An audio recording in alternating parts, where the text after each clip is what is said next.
Buonasera, buonasera e ben ritrovati 20:10 come ogni sera dopo il telegiornale di Treviso per approfondire un po' le tematiche di giornata e non solo. Ebbene, se c'è un argomento di cui si discute ormai da settimane e non solo qui ovviamente è il clima. Se io provassi a digitare su Google la parola clima o cambiamenti climatici, non so quante migliaia e migliaia di pagine potrebbero aprirmi di fronte ai miei occhi, per cui è un tema di cui torniamo a parlare, perché l'eco di Fridays for Future, l'eco delle marce per i cambiamenti climatici è ancora fresco e ovviamente siamo anche a ridosso di quasi un anno dalla terribile tempesta Vaia e della montagna veneta in ginocchio, ma poi c'è stato anche l'allarme sul Piave, quindi cambiamenti climatici, e lo facciamo questa sera con due esperti del settore che ci parleranno anche, ci diranno un po' come la pensano e quali sono gli spunti di riflessione per il futuro. Ne parliamo allora con il professor Tommaso Anfodillo, buonasera,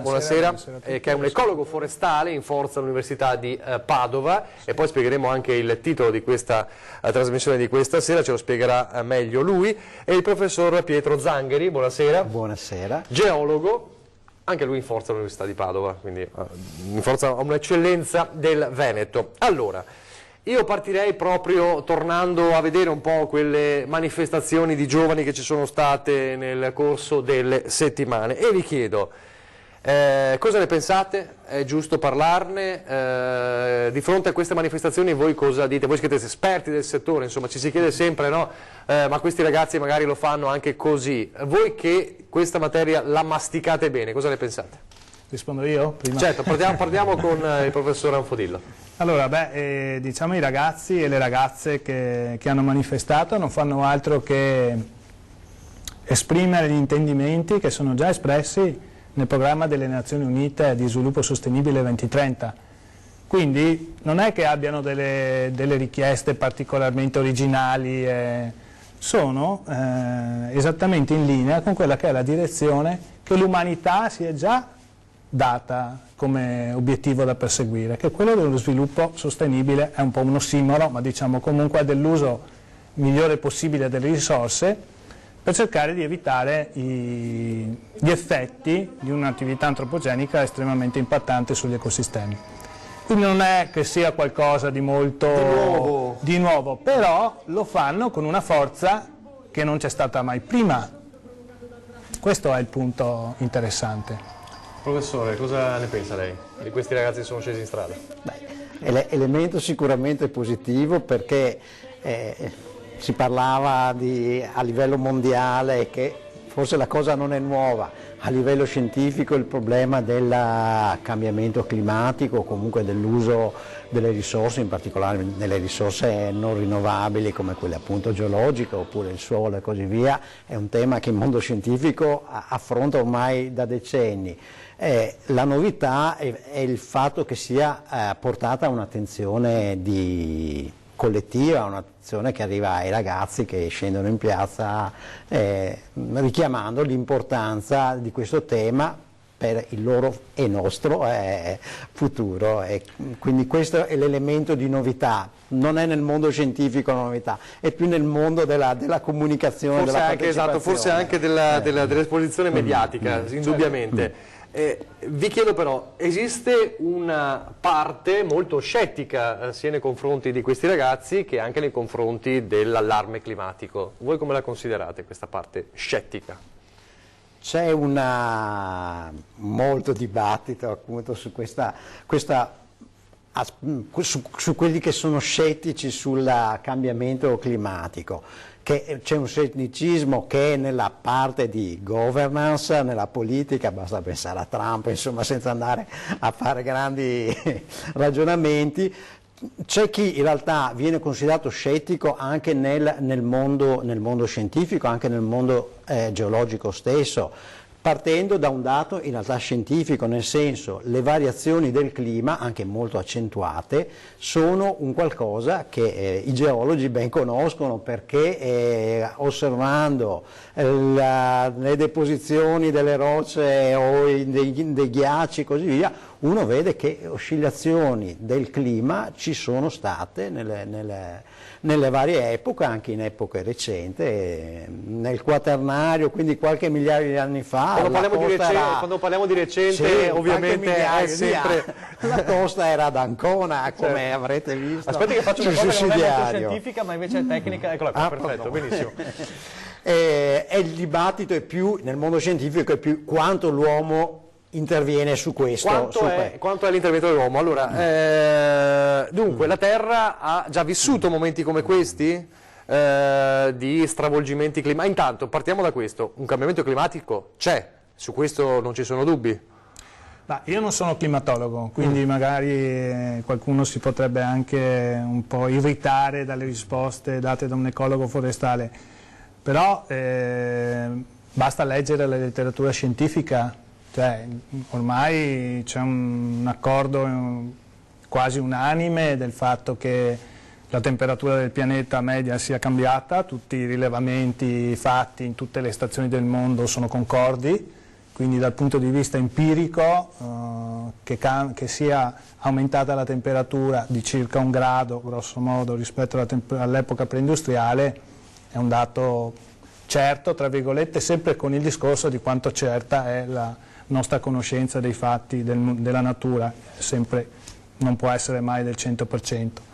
Quindi questo è un dato. Il punto è stabilire quanto di questo cambiamento sia dovuto all'attività dell'uomo, e questo mi ricollego con quello che ha detto il mio collega, e lì naturalmente ci può essere più o meno scetticismo, ma anche in questo caso la grandissima parte degli esperti del clima dicono che e i modelli, anche molti modelli ce lo dimostrano, che è l'uomo che ha un'importanza fondamentale nel determinare questo cambiamento. E questo è il messaggio, diciamo, che dovremmo cogliere. Quindi l'intervento dell'uomo è decisivo? L'intervento dell'uomo è sicuramente un elemento fondamentale, decisivo. Che poi i 2 gradi che ci sono sulle statistiche in più come temperatura media, il fatto che gli eventi estremi, questo lo vediamo anche in Veneto, abbiano una frequenza, pluviometrici estremi, quindi poi le alluvioni, abbiano frequenze sempre più veloci, anche quello è un dato.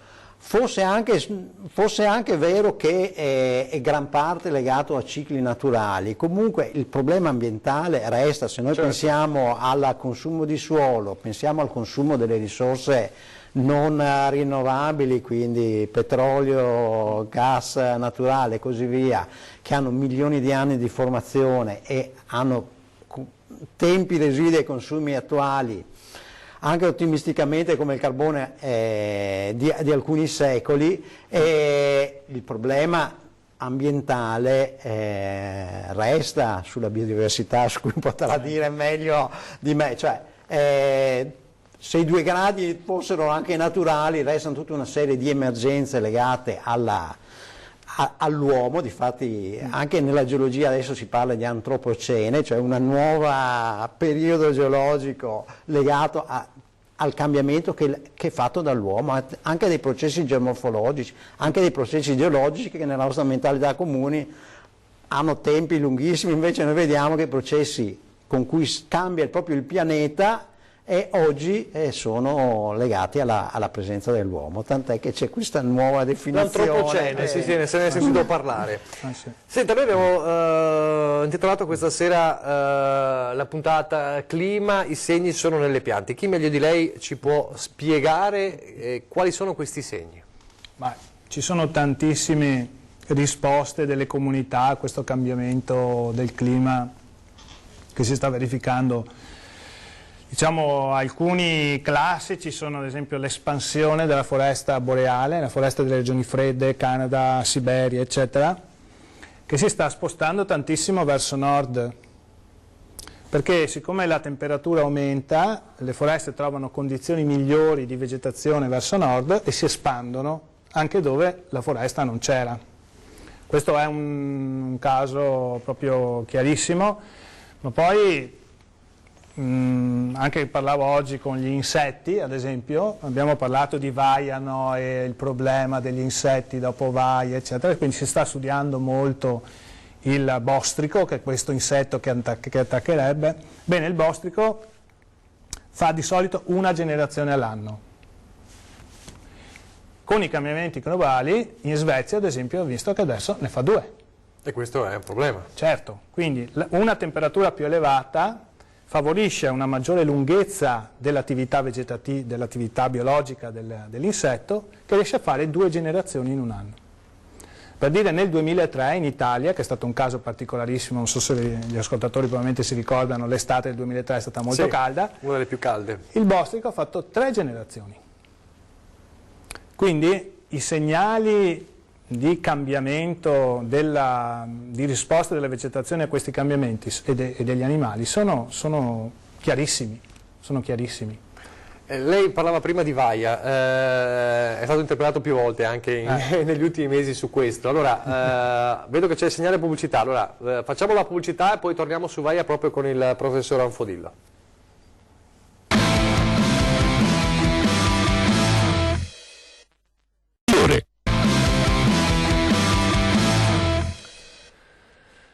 Eccoci diretti al clima che cambia e come cambia i suoi effetti ovviamente nei nostri territori. Allora stavamo dicendo col professor Anfodillo, che è un ecologo forestale, più volte interpellato nel corso dell'ultimo anno sulla questione della tempesta Vaia. Lì la situazione come la vede, come l'ha vista in questi mesi?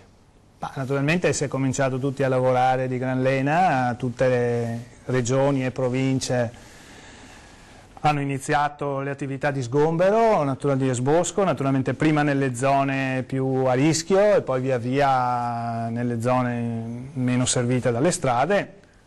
Comunque è un'attività che continuerà anche nei prossimi anni, perché per esboscare più o meno tutto quello che è stato abbattuto ci vorranno, diciamo, 3-4 anni ancora, quindi forse del materiale anche rimarrà lì, diciamo che l'attività di pianificazione è partita, l'attività di ripristino è partita, e quindi diciamo con i tempi però che impongono questi eventi che sono giganteschi, insomma. Lei parlava prima dell'insetto, il bostrico, esatto, ecco. Esatto. Questo può essere un elemento che può rallentare le operazioni o comunque mettersi adesso viene in mezzo? viene monitorato, infatti parlavo proprio con un collega questa mattina, mi sono un po' informato proprio per la trasmissione, e mi diceva che adesso i livelli, diciamo, della popolazione di questo insetto sono ancora abbastanza sotto controllo. Ricordiamo al bostrico. Sì, il bostrico è un insettino che attacca la corteccia, diciamo, la parte sotto la corteccia, ma il problema è che quando ci sono tanti alberi abbattuti,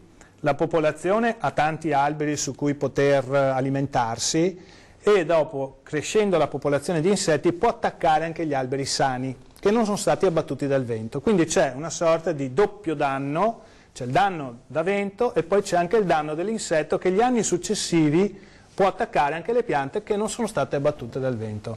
Quindi questo è un po' il problema. Per adesso la popolazione è abbastanza stabile, mi hanno detto, anche se in questo, diciamo, inizio autunno si è visto un po' che la popolazione stava crescendo, però molto dipenderà dalle condizioni ambientali della prossima primavera. Se ci troviamo in una primavera molto calda, allora la popolazione parte subito e ci potrebbero essere maggiori danni. Se invece la primavera è un po' più fresca, a proposito del clima, assolutamente, probabilmente i danni saranno un po' minori, però ancora molto sotto osservazione la dinamica di queste popolazioni. Di questo insetto. Vaia però non è solo foreste, Vaia è stato in misura minore anche il Piave. Allora vediamo, dopo lo commentiamo con il professor Zangheri, il servizio che abbiamo realizzato sullo studio che verrà realizzato sul basso Piave, con l'idea poi del bacino di laminazione per il Piave. La portata massima del Piave nel tratto terminale, quello tra Ponte di Piave nel Trevigiano e la sua foce in Adriatico, è la domanda a cui dovrà rispondere il piano di studio avviato da Regione Veneto e autorità di bacino delle Alpi orientali per dotare il fiume, che con la tempesta Vaia rischiò una devastante esondazione, del suo primo bacino di laminazione. Un anno fa l'Alveo riuscì a contenere 2500 metri cubi al secondo. L'obiettivo è quello di fare in modo di capire quanta ne possa passare in più con dei lavori di ricalibratura dell'alveo o di leggero innalzamento degli argini, e questo ci consentirà anche di sapere se e soprattutto quanti interventi a monte saranno necessari per trattenere i colmi di piena sul Piave. Stiamo facendo dei ragionamenti sulle grave di Ciano, però abbiamo la necessità di capire prima precisamente quanto sarà la portata massima transitabile sul tratto terminale. Un bacino di laminazione da 30-35 milioni di metri cubi per il quale la Regione ha ottenuto solo a fine 2018 i fondi necessari. Un fiume con le caratteristiche di un torrente, il Piave, la pendenza e il letto ghiaioso fanno sì che l'emergenza dovuta ad abbondanti piogge in montagna si scateni in 10-12 ore al massimo, e nessuno è in grado di dire quando un evento come Vaia si ripeterà. Anche per questo, oltre a pianificare la futura manutenzione dell'alveo, la sua pulizia, la rimozione degli alberi, vanno istruiti anche i cittadini, residenti in Golena e non, sui corretti comportamenti da tenere in caso di necessità. Dobbiamo prepararci, essere preparati, perché un corso d'acqua di questo tipo, con la velocità dell'acqua che può assumere, con le capacità temporali di manifestarsi in queste condizioni, induce a richiedere una preparazione in tutto questo. Allora, professor Zangheri, è uno studio importante questo per il futuro? Può servire? Beh, sicuramente è uno studio importante per il futuro, perché comunque del Piave e in realtà anche degli altri grandi fiumi veneti la pericolosità è nota, ed effettivamente l'evento dell'anno scorso era ai limiti della portata transitabile attraverso l'alveo del Piave, e quindi se si fanno interventi che permettono di ridurre i colmi di piena e quindi di ridurre il rischio di esondazione, sicuramente questo è una cosa di cui chi abita nel territorio deve vedere positivamente, deve essere contento, diciamo.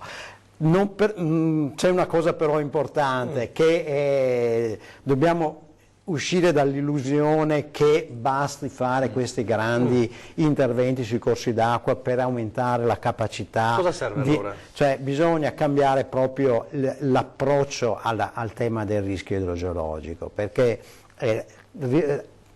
prevenire il rischio idrogeologico vuol dire manutenzione del territorio, vuol dire attenzione in tutta quella somma di interventi, dalla gestione dell'urbanizzazione alla gestione anche delle aree boscate, delle aree agricole e così via, che fanno sì che non avvengano tempi rapidi di arrivo delle acque che cadono naturalmente per la pioggia al corso d'acqua. Cioè vuol dire entrare in una logica di gestione del territorio che sinceramente nella mia attività professionale di geologo e anche nella mia precedente esperienza di presidente dell'ordine di rapporti con gli enti locali purtroppo non è sempre... Immagino stia parlando anche del consumo di suolo, no? L'urbanizzazione selvaggia. C'è un Veneto che purtroppo resta ai primi posti in questa classifica negativa, e qui è proprio una questione di avere a che fare con la politica. Sì, il tema del consumo di suolo adesso comincia a cambiare un po' la mentalità. La Regione nel 2017 ha fatto una prima normativa sul tema del consumo di suolo, cercando di andare via via a ridurlo fino a annullarlo, però su orizzonti temporali molto ampi, e quindi andando a puntare al recupero, perché sembra quasi, quando parlano geologi e altri esperti che dicono bisogna cambiare questi temi, che si voglia fermare il progresso per così dire. Invece si tratta di cambiare il modo con cui vogliamo questo progresso. Qui in Veneto non dico quasi una banalità, siamo pieni di aree urbanizzate praticamente inutilizzate dai capannoni vuoti e così via. Quindi non vuol dire andare a fermare le cose, vuol dire andare a rigenerare il territorio, anche attirando investimenti. Anzi, questo tema purtroppo è stato visto spesso appunto semplicemente come un blocco. Dovremmo affrontarlo proprio in ottica economica. Cioè dire, ma quanto ci costa il rischio idrogeologico? Cioè se avvenisse una piena come quella del 66, oggi quanto costerebbe alle nostre imprese, quanto costerebbe al nostro territorio? Dobbiamo proprio affrontarla, lo dico io che vengo dal mondo scientifico, non capisco niente di economia, affrontarla in modo economico, capire che quello che investiamo sul territorio in prevenzione del rischio in realtà è il miglior affare che stiamo facendo sul futuro, magari non nostro, più quello dei nostri figli. Professor Affodillo, voi scienziati, voi uomini insomma, che esperti del settore, spesso, diceva il professor Zangheri, siete visti un po' come delle Cassandre, no? Per cui arriva l'esperto che blocca tutto. L'unico modo è questo forse, cambiare proprio mentalità. Sì, d'accordissimo, è un'ottica di sistema, quindi mettendo insieme tutti gli elementi che compongono nel caso specifico il ciclo dell'acqua, quindi la traspirazione delle piante, la gestione delle foreste e così via. Certo, il problema un po' degli esperti è che, tra virgolette, gli scienziati sono sempre pieni di dubbi, perché nel nostro mestiere sappiamo benissimo che non c'è mai nessuna certezza del 100%. Ma ci vorrebbe più certezza secondo lei? No, è impossibile, non si può, no. Bisogna convivere con il dubbio, come diceva Feynman, il grande premio Nobel per la fisica, e questo un po' ci ferma un po', perché so che voi giornalisti vorreste sempre la risposta, il bianco e il nero. È il bianco e il nero, invece purtroppo non è così, dobbiamo convivere con il dubbio. Questo naturalmente è positivo, nel senso che questo ci invita ad aumentare le nostre conoscenze, a studiare di più, e quindi via via conosciamo sempre i processi sempre meglio.